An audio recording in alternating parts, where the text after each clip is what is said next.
Good evening, everybody, and welcome to this Battle Bluetongue webinar brought to you by AHDB, but on behalf of the industry. We've got a packed program tonight. All of our speakers from APHA.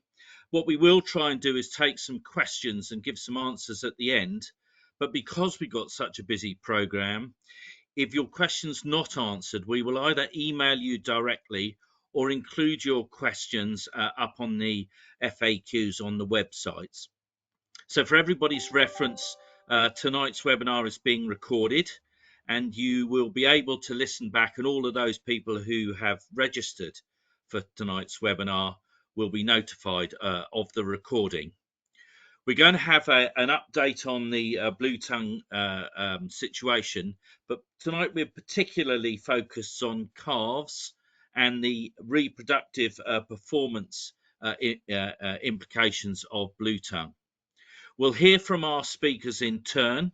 As I said, please put your questions in the chat box, and to save time, I'll ask each of them to introduce themselves in turn when they come on to speak. At the end, there is the inevitable feedback form. If you would fill that out for us, it's a great help for the future. As I've said, this is one of a series of webinars, and we'll keep doing them whilst there's both the demand and the circumstances around bluetongue mean that these webinars are important. Please keep an eye out on the Ruminant and Health and Welfare and the AHD websites for future webinar notifications. So that's enough from me. Let's go straight into our first presentation, and that's the update report. Good afternoon. Thank you very much for having me. I'm Dr. Pilar Romero, Veterinary Advisor for Epidemiology in EpiRisk and NEEG. I'm going to give you a brief update on the bluetongue situation up to now. Next slide, please. Thank you. As you know, we have had 2 BTV-3 seasons so far. The first season, 2023-24, started on the 10th of November with a case confirmed in Kent as a result of a BTV survey, and ended with a seasonal vector low period on the 18th of March, although the last case had been confirmed on the 8th of March. This was the first case, outbreak rather, since 2011, and we had a clean break between seasons, but it wasn't the case in the continent when in 2024, the Netherlands in particular saw a much faster advance of the disease. We've been monitoring the situation through 2024, and we can see on the right-hand side some outputs from the orbivirus incursion assessment group, showing the number of incursions that could have carried midges across the Channel and the North Sea, intercepting the counties of the southeast of England in particular. We saw the first case of the second BTV-3 season, 2024-25, on the 26th of August in Norfolk, and this was a report case and linked to incursions effectively from the continent. We set the default of the high-risk tracing window as the 28th of July. And it's worth noting that we also found a positive animal to BTV-12 in a farm in Kent, where other animals were also positive to BTV-3 as a result of the winter surveillance activities in southern counties in England. Next slide, please. Up to the 29th of April, there have been 263 cases affecting mainly the east and southeastern counties of England. The 2 cases in Wales were disclosed as a result of high-risk tracings from the restricted zone and infected area. However, these numbers need to be taken with a pinch of salt, since we have carried out limited surveillance only based on a statistical sampling in the 0 to 5 kilometer inner boundary of the RZ, since the objective was to determine whether the extent of it was appropriate. Next slide, please. In the same period, there have been 771 positive animals disclosed, the vast majority of them in cattle. 3/4 of the positive animals were adults, and the majority of them, 65%, were females, with a few instances where the sex or the age was not recorded or not stated. The majority of cases have been detected via report cases. Since January, all confirmed report cases, 17 of them have related to dummy non-viable calves, hence a deeper study in these situations, and you'll hear more about it later on. You can see on the bottom left part of the screen how at the beginning of the outbreak, report cases and RSET surveillance accounted for the majority of the cases. And in the later stages, it was movement-related tests together with report cases. Next slide, please. The method of detection influenced the species that were confirmed with bluetongue, since, for example, the RSET surveillance and the winter surveillance targeted cattle farms only. So that's one of the reasons why we don't see as many cases in sheep, although clinically they tend to be more affected than cattle. The majority of report cases originated in the southeast of England. At the beginning of the outbreak, the typical presentation including lameness, inappetence, reluctance to move, possibly accompanied by crusting of the muscle, excessive salivation and conjunctivitis. And as I said, since January, all report cases relate to dummy calf to start with. We have selected 3 beef herds that we're going to report on today, one in Suffolk, one in Norfolk and one in East Sussex, and we are awaiting full sampling results of 2 additional dairy herds when we are studying this phenomenon more in depth. And you can see the location on the right-hand side of the current situation, with where the tracings out of the RSET are located, and the bulk of the cases in the east, particularly in East Anglia and the southeast of England. Thank you very much. Next slide. I have to acknowledge farmers and private veterinary surgeons, the APHA field delivery team, VIC centers and the surveillance intelligence unit, disease consultants at the Pirbright Institute, the Met Office, and colleagues in NEEG and the GIS team. Thank you very much. Pilar, thank you very much for that update on the situation. We'll move straight on, if we can, to Hayley. Hayley's going to talk to us about the fertility impact and dummy calves. Hayley, are you there?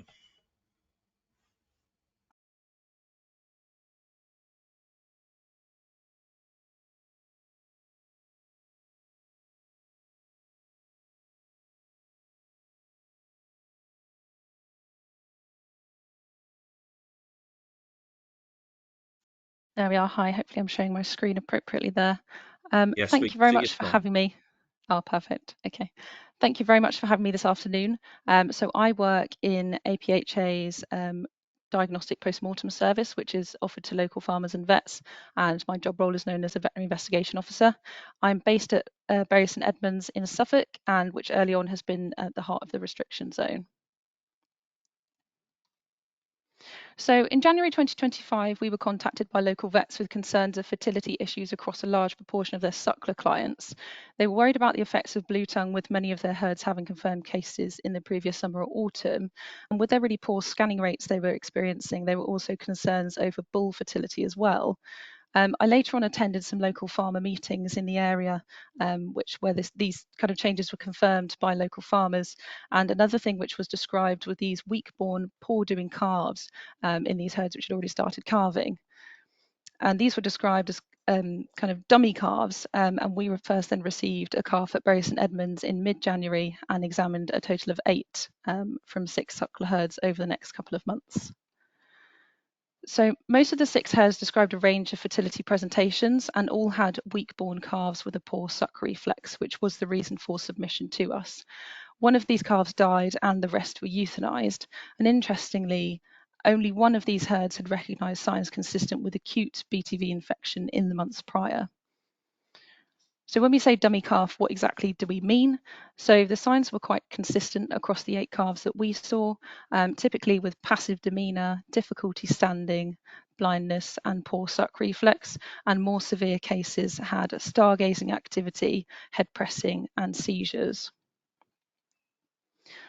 All of those that we examined at Bury St Edmunds were confirmed to have poor encephaly or hydranencephaly on post-mortem.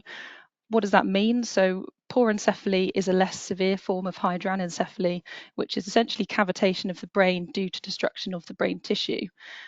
And what's left behind is a membranous sac filled with spinal fluid. This tends to only affect certain parts of the brain, and in cases we saw, the midbrain, brainstem and cerebellum were quite well preserved. And this is consistent with infection by bluetongue virus. This is one such virus which will destroy brain tissue in this way. And as we're all aware, this is a notifiable disease and suspicion must be reported. So we did so and reported all cases to field services, which all subsequently tested positive for BTV serotype 3. So there are other viruses and conditions capable of causing hydranencephaly in the UK, including Schmallenberg virus and pestiviruses such as BVD, and also we see it with copper deficiency in lambs occasionally. We were granted testing specifically for SBV and pestiviruses as other potential causes in 7 of the calves examined, all of which were negative, which then increased our confidence that the brain lesions we were seeing were attributable to this infection with BTV-3. So as I say, brain cavitation was confirmed in all calves, but there were some additional findings on examination. There were secondary conditions in the 1-week-old calf, and then also some congenital things seen, such as overshooting of the bottom jaw, cataracts, and a reddened nose. And just to say, I will now be sharing images of carcasses and organs. So for anyone who wouldn't like to view that, I would suggest turn away now, and I'll give you a couple of seconds. And what I'm going to do is jump straight in with some images of these brains. So I'll just switch over to that now. So here we have brains from 3 different calves we examined, which had either porencephaly or hydranencephaly, which is the more severe form, as I said. It can be quite tricky to determine that from looking at them externally like this, but it's quite obvious looking from the outside that there is collapse of these hemispheres, and you can see regions where the rim of remaining brain tissue is very thin and there's fluid within. And we then saw even more severe cases with virtually no remaining brain tissue and a thin-walled sac left behind, which often ruptured on sectioning of the skull, which is why they look so collapsed here. But what we can appreciate in these cases is the thalamus, the midbrain, and the cerebellum at the back are well conserved, though we do have issues described with cerebellar formation with bluetongue. We didn't see that in any of the cases that we had through. So as I said, there were some additional findings. This was a calf with mild brachynathia superior or overshooting of the bottom jaw, and this has previously been described in lambs with BTV-8 in Europe. And the opposite, which is brachynathia inferior or undershooting of the jaw, has been described with Schmallenberg virus as well, which we see in the UK. This was a 1-week-old calf by the time of euthanasia and submission for examination, associated with this brain in the left-hand corner. Here you can see in the video the quite vacant demeanour and apparent blindness of the calf. And also on examination, it had a corneal ulcer, which was likely a result of bumping into objects it couldn't see. And it also had cranioventral pneumonia, viewable there on the top right, the dark red consolidation. This calf hadn't sucked well, and either it likely had poor colostral transfer leading to this secondary infection, or even had possibly inhaled milk because it just didn't have a normal suck reflex. We didn't do microscopy to confirm either way.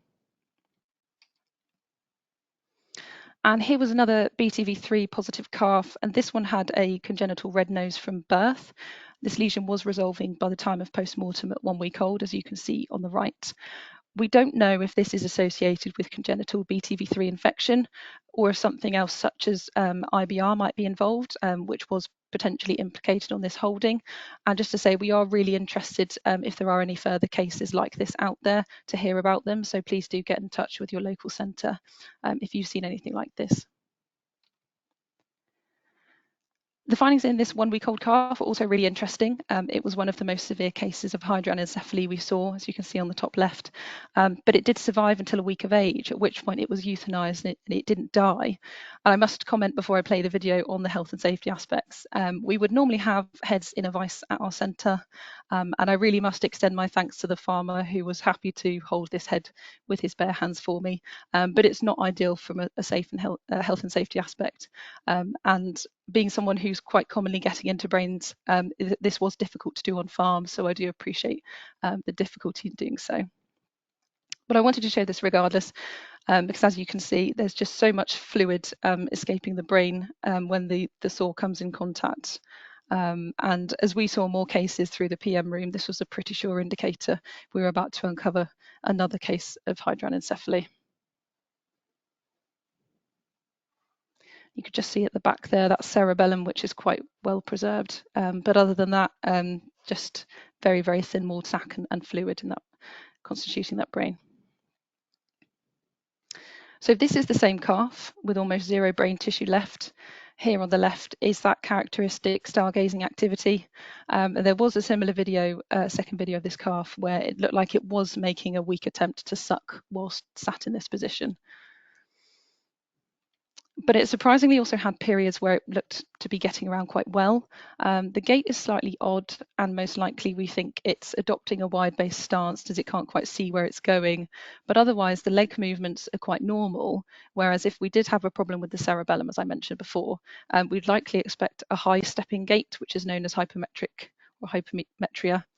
And then shortly after that, it's looking like it's going on well. It did throw itself on the ground and then proceeded to have seizure activity after the video finished. So this slide explains quite well the signs that we've seen in that last calf.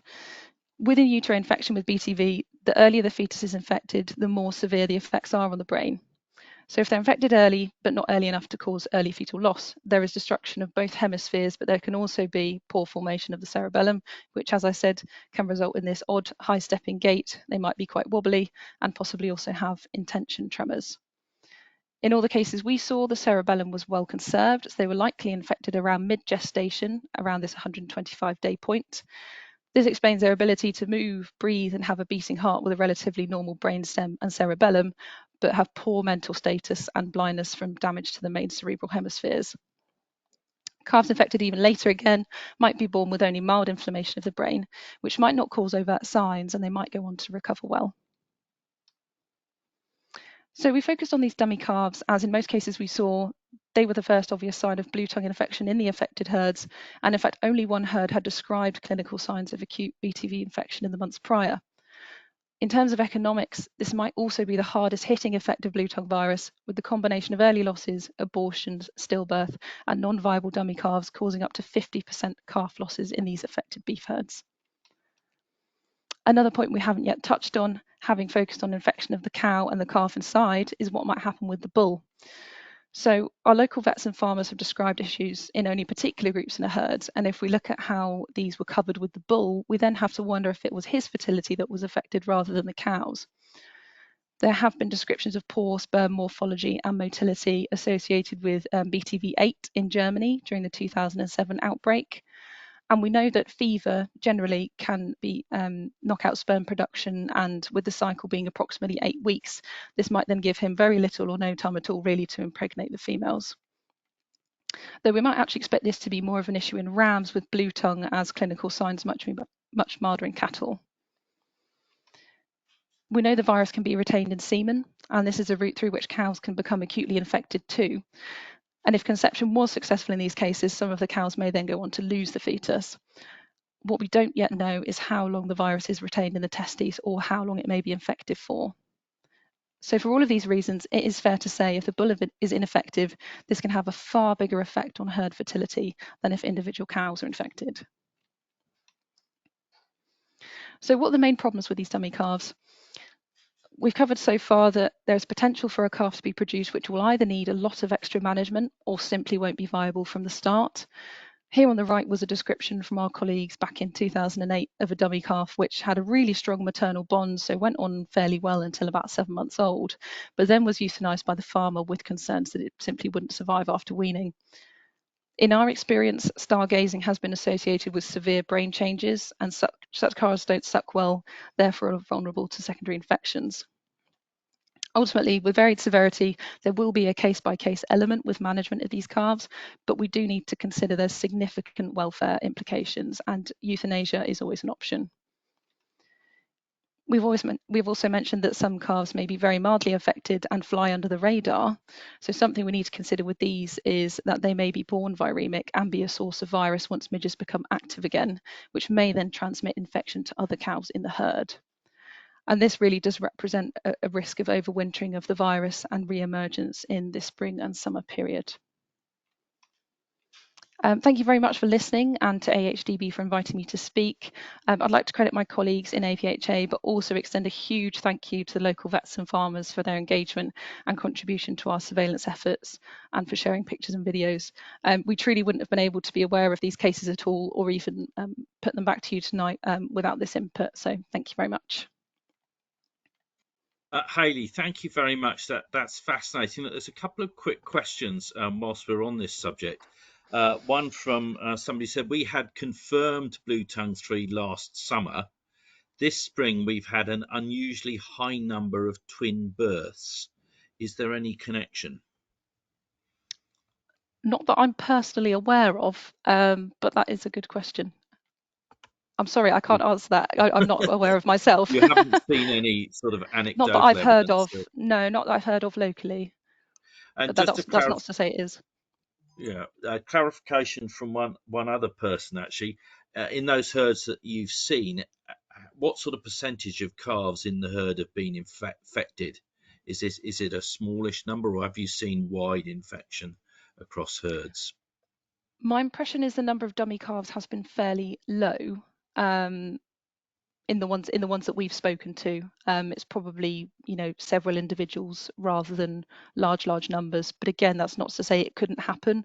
Obviously, it depends when exactly cows are infected and how many cows are infected. So the potential really is to have any number of calves affected if it happens at the right time. So when it comes to people thinking about your comments about bull fertility, you've put quite an emphasis on the bulls as opposed to the cows. So in thinking as a farmer about my vaccination strategies, I should potentially be paying more attention to my bulls and my rams rather than my maternal lines. Well, it's definitely something to consider. As we've said, if individual cows are affected, that knocks out that cow and that pregnancy.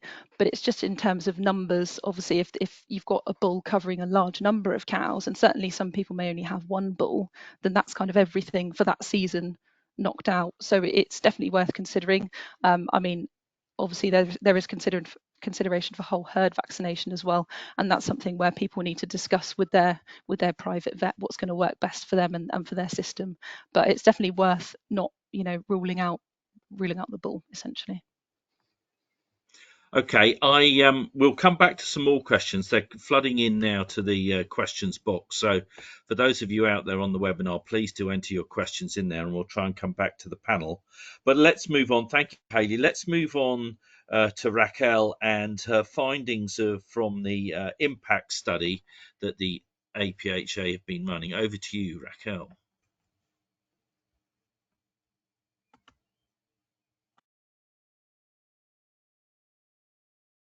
Can't hear you, Raquel, at the moment. Let's see if we can sort that out. No, can't hear you at the minute. Are the backroom team able to figure out what's going on?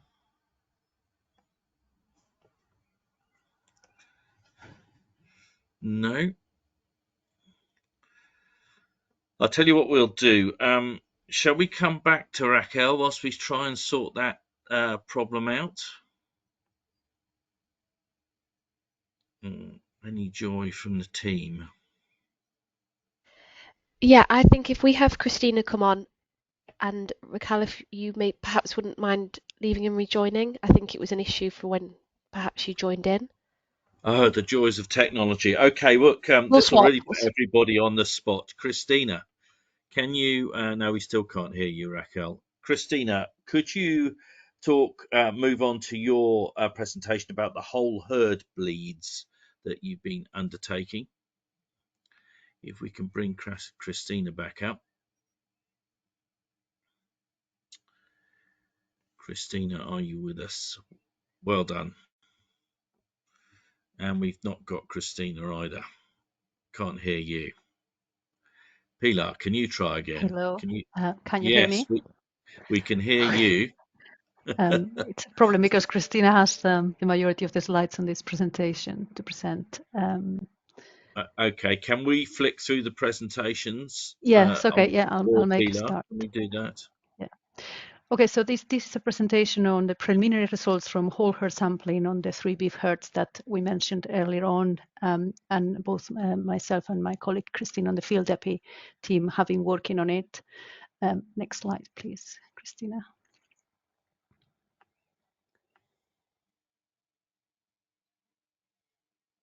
Oh, yes. So this will be part of the impact study that Raquel is going to give you an overview on later on. As we mentioned, we focus on farms that have reported fertility issues in January, and these dummy calves and these 5 herds, which are located in the map on the left-hand side with white crosses in Norfolk, Suffolk, and East Sussex. And we're going to focus on the 3 first ones on beef.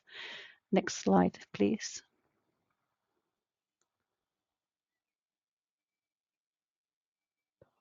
Yeah, so as Hayley alluded to, the time of infection during pregnancy is essential for what happens next. And we know from BTV-8 that at the beginning is the most serious consequences, early embryonic death or abortion.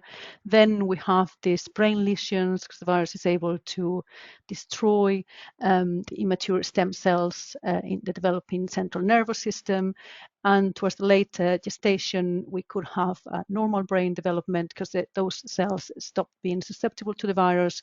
And we can have calves being born with PCR positive with viremia. And if they have been able to mount antibody response, they could be antibody positive, and that happens from mid-gestation, or they could be negative either way. Next slide, please.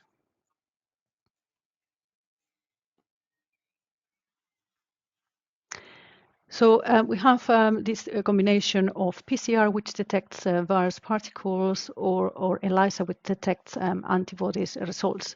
So a PCR positive, ELISA negative indicates active infection, not yet having the presence of the antibodies, which take a little bit longer.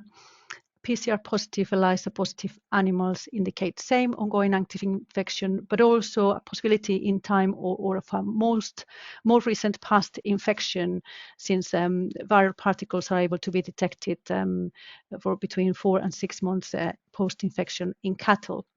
In calves, these results indicate congenital infection, potentially viremic, but they have been able to either mount their own antibody response, as I said, or get antibodies through the colostrum intake. A PCR negative, so that means no viral particles detected, but ELISA positive, that means the antibodies indicates a past infection, past beyond this 6 months, where immunity is present, which lasts for a few years. In calves, it indicates a cleared viremia before or just after birth, with the same situation regarding the antibodies. A PCR negative ELISA animal is an uninfected animal. Next slide, please.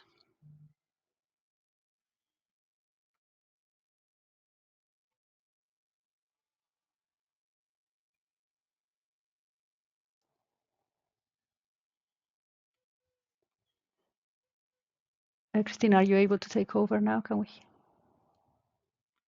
Sorry, I we don't can't think hear we you. can hear We can't Cristina hear you. still. We've still got Okay, problems. I'll carry on. So these are the results now of herd 1 in Suffolk. This was reported at the VIC Centre with 2 calves born with neurological signs. There had been a history of abortions and clinical signs, as Hayley alluded to.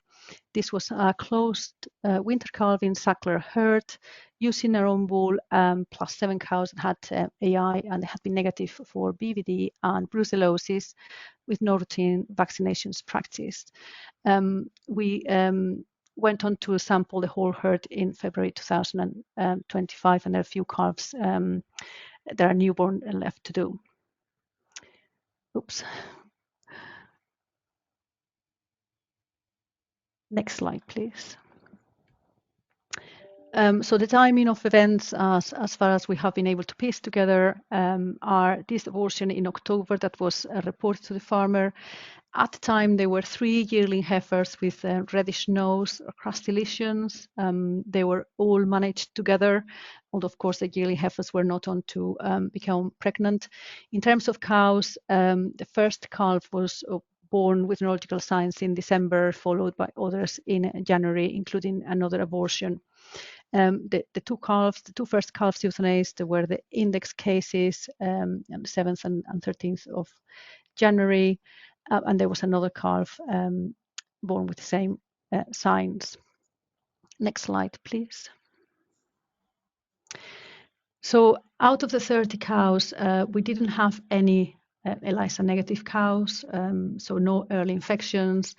We have more or less equal numbers of cows, either PCR negative, ELISA negative, or PSRN negative, ELISA negative, like not infected. And that happens. You can have a seriously affected animal next to one that is not infected at all by the midges. Cristina, do we have sound?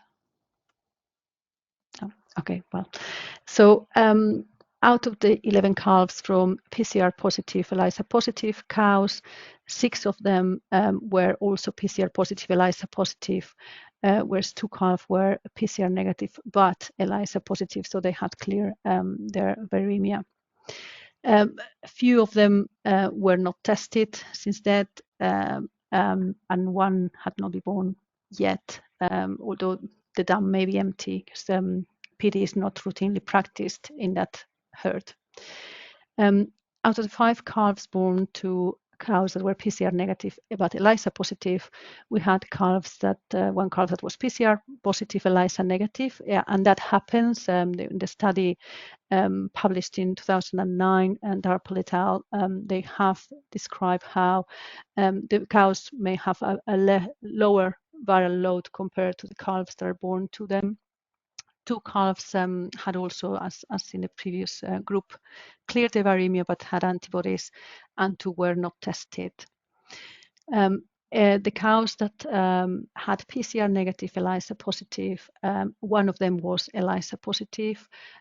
We may have had antibodies taken up in a different way, and 2 were not tested. And there was 1 calf that was unaffected from 1 cow that we suspect it wasn't, although the ELISA was not carried out. Next slide, please. So the bull that was used was PCR positive, ELISA negative, ELISA positive as well.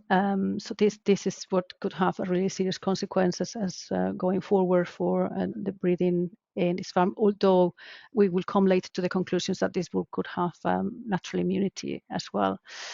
So it depends on any deleterious effects that may last longer.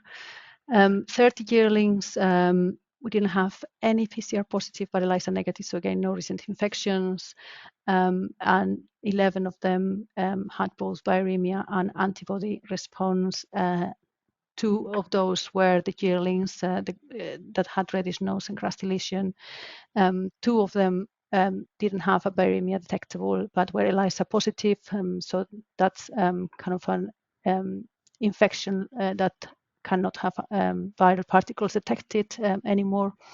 And 17 of them were uninfected as of yet, including 1 that had a reddish nose, so probably that wasn't bluetongue related. Next slide, please. The second herd was located in Norfolk and had 1 calf with similar presentation, all PCR and ELISA positive, with the same history of abortion and dummy calves, a closed winter calving suckler herd with less than 100 cattle. Again, they used their own bull with no AI at this time, and no routine PD either. No vaccination or other disease control programs, and we also did the whole herd sampling in February with some newly born calves pending to do. Next slide, please. Similar timeline as before, 1 abortion in September, not investigated. However, this farm had a case in the 2023-24 season. They were detected as part of TCZ surveillance, and there was a single cow positive that was culled. So come January, they had this calf born with neurological signs that was PCR positive, ELISA negative positive, that became the index case, and other calves that were non-viable and died. However, there's one poorly with high temperature that is still alive and is positive on virus and antibodies to bluetongue. Next slide, please. So a similar situation, although higher numbers or high proportion of the herd with cows that are PCR positive, ELISA positive, 11 of them. And out of 11 calves from those cows, 2 were PCR positive, ELISA positive. One of them was the index case. Another one was PCR negative, but ELISA positive. 2 were not tested since they died. And for the other 6, we don't have details yet. In 3 of them, the dam may be empty, and the 3 are to be tested. The next group is for animals that cannot detect a virus anymore in blood, but the cows were infected because they're ELISA positives. And out of those, 3 calves are positive to both virus and antibodies, and one is poorly with high temperature. Another calf is negative PCR, but it's got antibodies, and 2 calves were recently born, and we will be testing them. And the last 2 cows were not infected, with 2 calves not infected either. So next slide, please. So the bull was also infected with bluetongue, PCR and ELISA positive, and 20 yearlings, 13 of them were PCR positive, ELISA positive, with 3 having had infections some time ago. So only the antibodies are positive, and 4 of them non-infected. Next slide, please. Herd number 3 is another beef herd in East Sussex, which also had a calf with Hadron-Heffley with PCR positive. There was no serum, so we could not assess the presence of antibodies. Again, with a history of abortions, own bull used as well, and PD routinely carried out. The difference is that this herd have carried out a BTV-3 vaccination in October with a needle and syringe change between animals. I mean, at the time there was bluetongue already detected in the area, so it may not have been totally effective, but still it merits investigation. It is a high health status health, and whole herd sampling took place in March 2025, except this newly born calves as in the other farms. Next slide, please. So following or at the time of vaccination, there were no PD issues, but within a month we had the first abortion, 6 months in calf cow, and it was tested for brucellosis and was negative.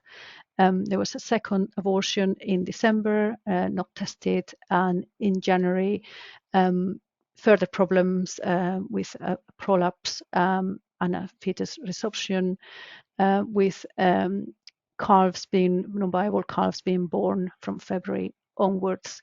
And we had a weak calf that died stillborn, and then the usual neurological signs that gave rise to the report case, and other calves born weak.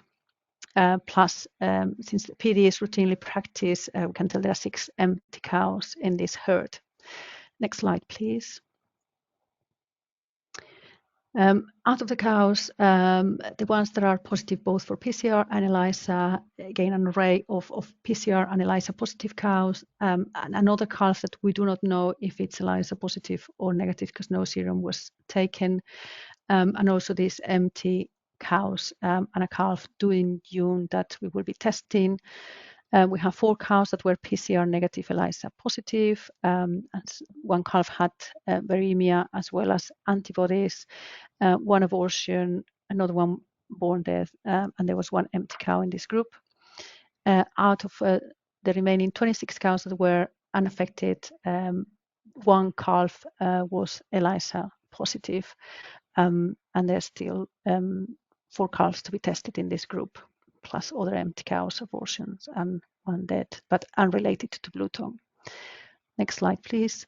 So out of the 2 bulls, one purchased in December, the one that was on farm at the time and was used to impregnate the cows was positive on PCR and ELISA, and the purchase one is negative, but again, it was only purchased in December.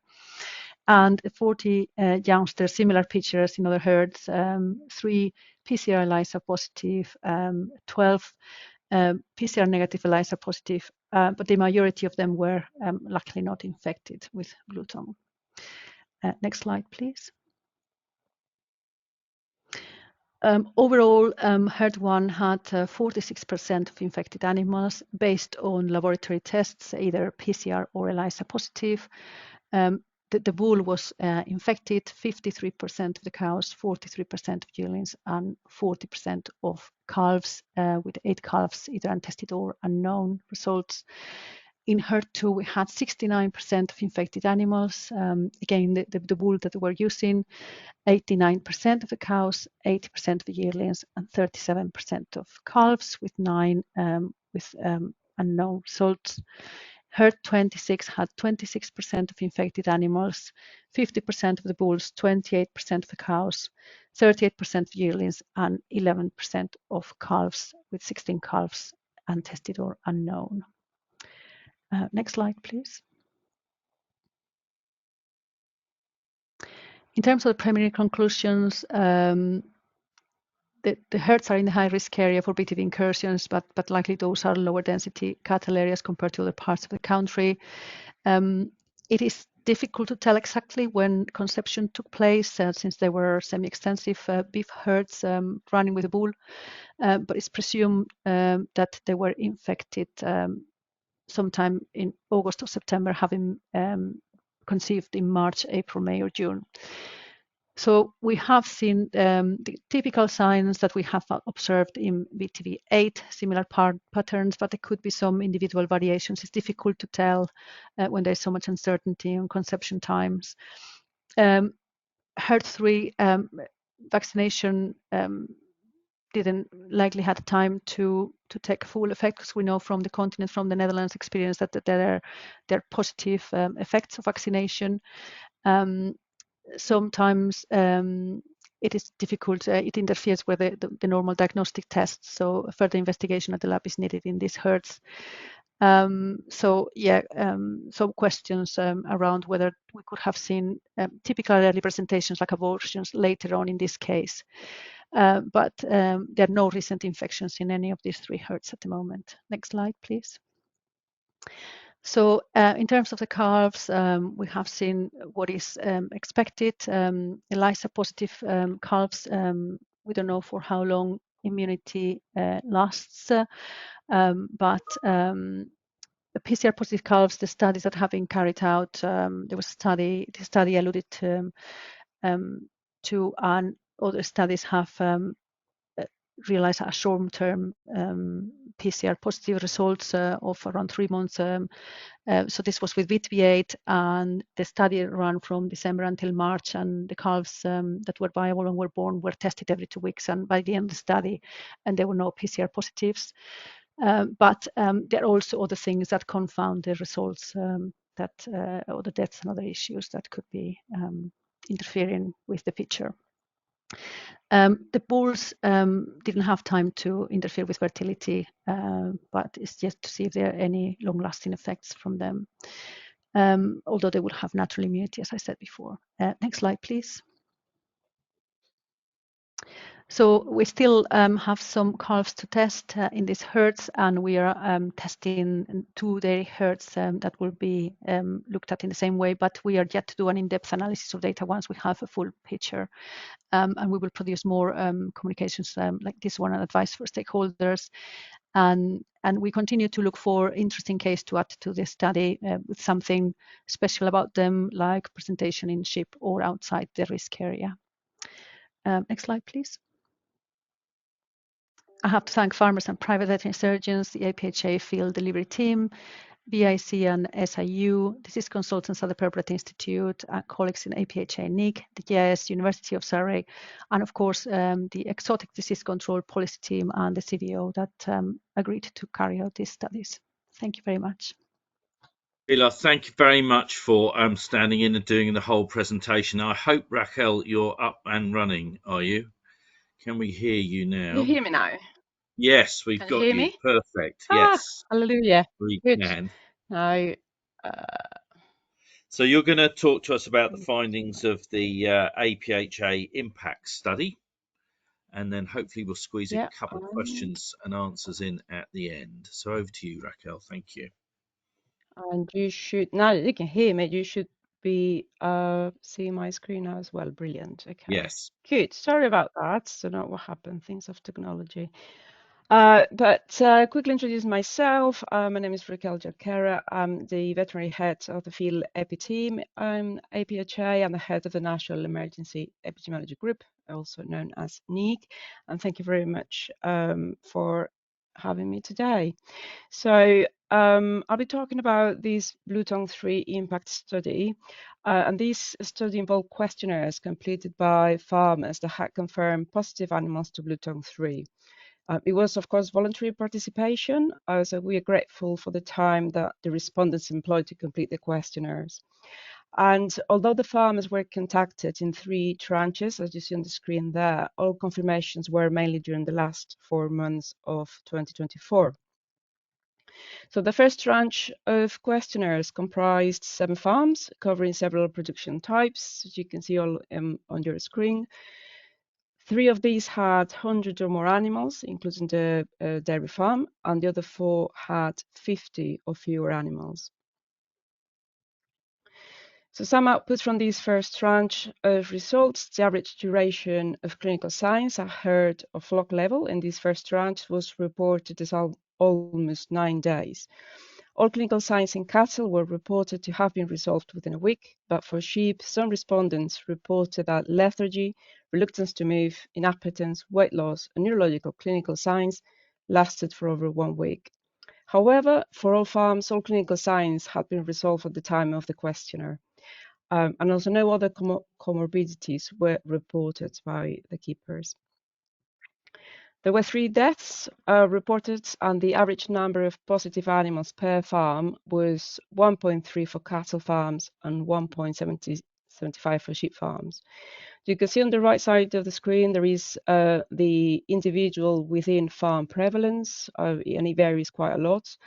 So it goes from between 0.3% for the largest farms to 18% for the smaller farms. So this will give you the average number of animals affected. So in terms of types of clinical signs, the majority of clinical signs in cattle were mild or moderate, with the most frequent ones being reluctance to move and conjunctivitis, followed by lethargy. Reluctance to move was also the sign that was reported as severe on most occasions in cattle farms. There's a brief mention about there was 1 dairy cow case in the dairy farm, as he presented with the widest range of clinical signs in this first tranche of responses, so pretty much ticked all the boxes. Didn't present with lameness though, but it did have reluctance to move. There were also stillbirths reported in this herd. Same thing for sheep. For clinical signs, they were reported to be moderate to severe more often than for cattle. So you can see the green is more prevalent across the graph. And in terms of the most frequent signs, reluctance to move was again the number 1, although not as severe for sheep, followed up closely by lethargy, reduced intake.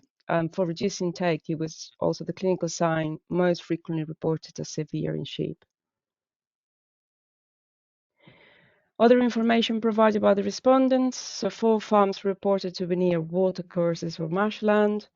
There were 3 positive animals from 3 different farms that they reported to have either whiter coats or less hair coverage than herd or flock mates. 1 farmer reported that the affected animals were in not as good body condition as the others. The dairy cow was a freshly calved cow, and had some post-calving issues, although the farmers didn't provide detail of what the issues were. And females were reported to be more affected in number, although 5 of the farmers did not report noticing differences between the two sexes. Also, older animals were more commonly affected than younger animals, so 3 farmers reported no difference in the different age groups.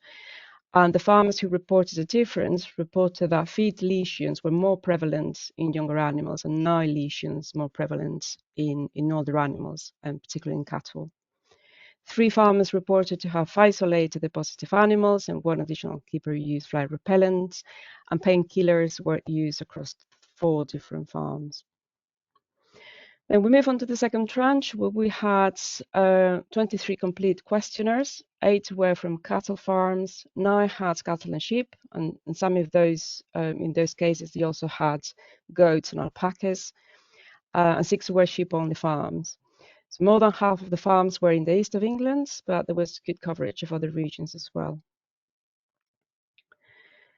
In terms of herd and flock sizes, please note that the change in the y-axis scale, so the cattle increments on the left-hand side graph goes in hundreds, increments in hundreds, and the sheep increments go into hundreds. But there is a good distribution of larger farms. So for cattle, we have 9 farms with 50 or more cattle, and for sheep, there were 6 farms with 50 or more sheep. Something to bear in mind is that mixed farms will appear in both graphs. So, for example, the farm with 2,000 lambs also had 40 cattle. Average with the farm prevalence in cattle was 2.3%. This is the number of positive confirmed animals per farm, and averaged across all the participants. And for sheep, it was 5.2%. The sheep flocks affected this second tranche were not the largest ones. So in terms of flock size, they were ranging between 80 and 350 animals. And that could lead to an increase in flock prevalence compared to cows. Duration of clinical signs at farm level was almost 22 days for cattle and almost 40 days for sheep. And this is again a farm level. It doesn't mean an individual animal level. The mean duration was 9 days for the first tranche. So there's been quite a bit of an increase here.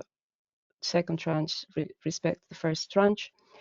And for the second tranche as well, the average number of positive animals per farm was 1.2 for both cattle and sheep, so pretty much in line with the results of the first tranche.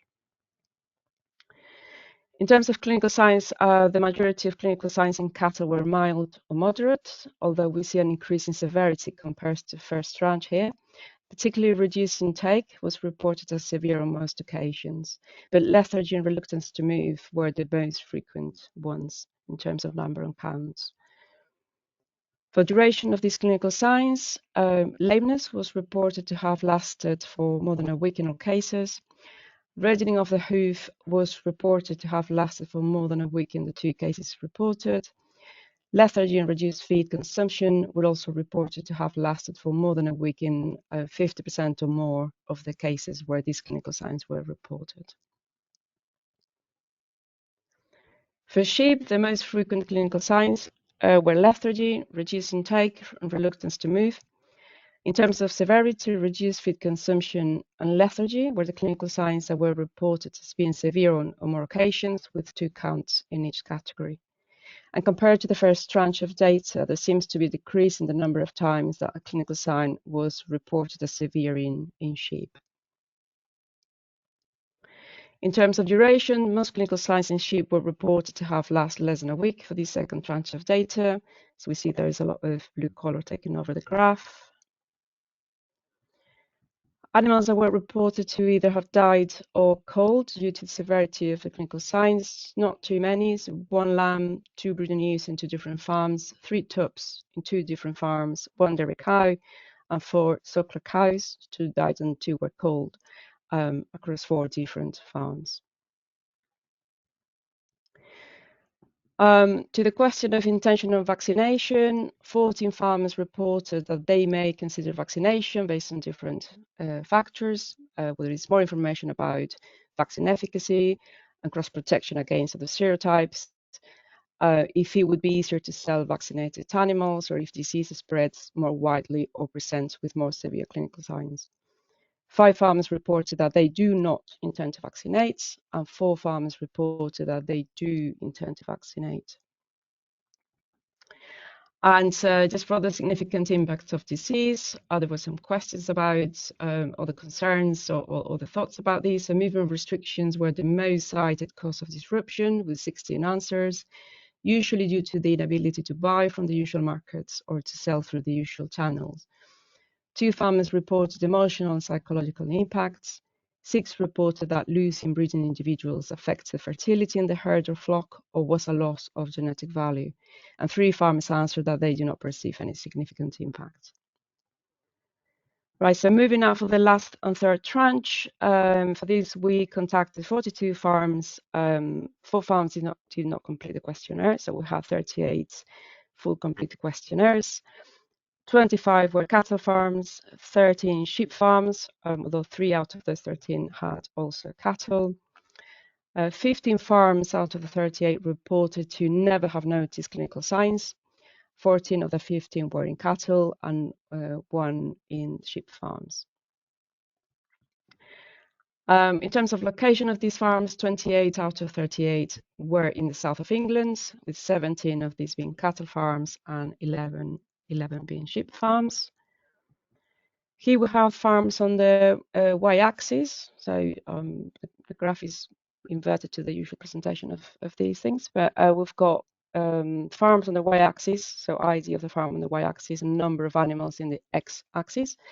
So 10 out of 25 cattle farms had 100 or more animals, and for sheep, 3 out of 13 had 100 or more animals. And this is important to bear in mind, particularly when looking at within flock prevalence, and as this will be highly influenced by farm size. So again, some outputs from this third tranche. Average number of positive animals per farm, it was 4 for both cattle and sheep. So we have gone from between 1 and 2 positive animals on average per farm in the first 2 rounds of results to now 4 in this last tranche. So there's an increase there. Mean prevalence is quite high for both the species and the third tranche, but we have some extreme outliers in the data. So to adjust, we use geometric mean, and the prevalence comes down to around 5% for both the species. So in the second tranche, we had between 2 and 5%. So it's coming down to those same values, more or less. Mean duration was 20.5 days for cattle and just over 8 days in sheep. And again, there is quite important variation here, but this is also a reflection of the subset of data we are using. So you remember the average duration was about 9 days in tranche 1. Then it shot up to 22 days for cattle and 40 days for sheep in tranche 2. And then this third tranche is still around 20 days for cattle, but has gone down significantly to 8 days per sheep. And this is again at either flock or herd level. For cattle, most clinical signs were mild or moderate, as in tranche 1, with lethargy once again the most frequent clinical sign, followed up closely by nasal discharge and crusting around nose and muzzle. In terms of duration, premature clinical signs were reported to have lasted less than a week for cattle, with exception of weight loss. From this third tranche of data, we had more information about impact on fertility. For cattle, 4 farmers reported abortions. Reduced fertility was reported to have affected 63 females in 4 farms, where these figures represent between 6.3 and 21.6% of the sucklers in a herd affected by reduced fertility. And then several farms reported from stillbirths, weak or deformed calves, neonatal deaths. For sheep, we can see that there is again dominance of severity in clinical signs, with lethargy, lameness, and reluctance to move being the most frequent ones. For duration, most clinical signs resolve within a week for sheep as well. Again, for sheep, in terms of fertility, 2 farms reported abortions and a third farm reported reduction in fertility affecting 24% of the ewes. 1 is stillbirth, 1 lamb born weak, blind or deformed, neonatal death in lambs as well in the same farm. So 3 out of 12 sheep farms where clinical signs were noticed also reported impact on reproduction, which represents pretty much 25% of the farms. And I think this might be my last one. So intention to vaccinate, same question again. Large number of respondents still undecided, 21 maybes, 6 responded yes, and 9 replied no intention to vaccinate. And just finishing with massive thank yous to Rudolph, Vanessa, Sam, and Catherine from APHA Surveillance Intelligence Unit, who made these questionnaires and this impact study happen. So thank you very much. And thank you very much for listening. I think I was Raquel, just within the 15 minutes, Mike. thank you very much for galloping through. Well done. Look, we're coming to the end of our webinar time, and if people need to drop off and go and do other things, that's fine. We'll perhaps keep going for 5 minutes or so and perhaps pick up 1 or 2 of the questions. Maybe if all the speakers could come back onto the screen, I'll just pick 1 or 2 out of the question session. There's a question here about, is there any milk sample testing being carried out in dairy herds that anybody is aware of?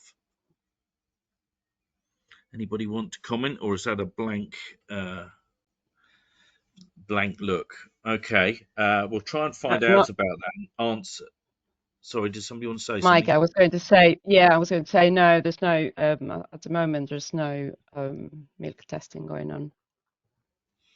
There's quite a lot of questions about Hayley. Your comments about bull fertility really sparked quite a number of questions. Can the vaccine itself make the bulls infertile? What are the sort of risks associated with that? What are your thoughts about vaccinating bulls that are in with cows already or about to go in shortly due to the risk of bulls possibly being infectious? I understand that the vaccine takes something like 8 weeks to take effect. So if they're already going in now, the immunity will take some time to build up. Is that correct? No, sorry, a month, I think it is. But Hayley, would you like to comment? Sorry, what was the first question again? There was a few in there. Can the vaccine itself make the bulls infertile? My understanding is there is no evidence of that. I think that was something that came up in our local farmer meetings, was the impression back in 2007, 2008 was, because there was a very quick rollout of vaccine, is people were concerned that the fertility problems were associated with the vaccine itself. But I think what we're demonstrating now is that it's probably associated with the virus, and there is no evidence of there being infertility caused by the vaccines. So I suppose in answer to the second bit of the question, what are your thoughts about vaccinating bulls that are in with cows already? It's probably, you would say, better to vaccinate than not vaccinate if you think the risks are that high. Well, if we're thinking about risk now, and obviously we're going to be entering a period where the midges are becoming active again, it's better to do it sooner than not, potentially. Okay, well, thank you for answering those couple of questions. Perhaps we could go to the closing slides, please, Anna. And I just remind everybody who is out there that the session's recorded. You will be able to listen back again. I'm sorry for the IT problems that we've experienced today, but it seems to be part of the territory. I don't know if my closing slides are going to come up now or not, but I would point everybody to the bluetongue vaccination finance calculator for dairy, which has gone up live on the AHDB website today. We have already have this sheep and a beef one out there, which lots of farmers have been using. It's been particularly useful in discussions between farmers and their vets when they've been trying to think about the risks. And in answer to one of the questions that are in the forum, we have tried to take the evidence of what happened on the continent last season, the latest papers and the latest scientific information, and build those into the risk options in the calculators. So if you're using the calculator, you can assess different risk levels, and it'll give you an indication of what's likely to be saved through vaccinating or not. That's a really useful tool, and as I said, it's gone live up on the AHDB website today. So the next slide, please. The next bluetongue update webinar is scheduled for the 21st of May. We will, if there's a sudden explosion of bluetongue risks and concerns, schedule webinars sooner. So keep an eye out on the websites. Some other bits of news that have landed today: the Scottish Government have allowed the use of vaccines from the 30th of April as of today, and that pre-movement testing exemptions have been extended to the 15th of May. So this means you do not need to move test animals which are over the age of 60 days, subject to them not being pregnant or entire males intended for breeding, before being moved out of a restricted zone.